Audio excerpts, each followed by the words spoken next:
अलग खाए विचार हो ही जाही दरिया पार में हमार गोर्रा है अलग खाई हम नहीं सहन वो हम राम के इधर हम नहीं जाना हम काय हो बेटा अलग तो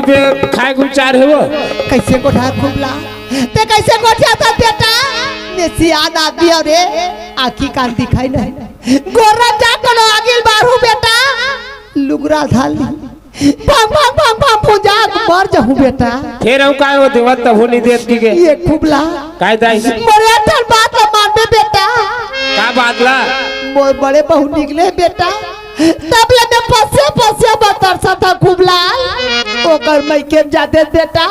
मैं क्या मोहित मोर बड़े बहु उधार के ले आते बेटा का दाई ते पारो के याद करता हाँ बेटा। दे घाले मार पीट के वाला निकाल दे ये दुनिया में कोनो जगह जिया थोली तब खोज के 99 का की थी वो पारल खोज के लाका हां आई रे आई आई आई आई आई आई आई आई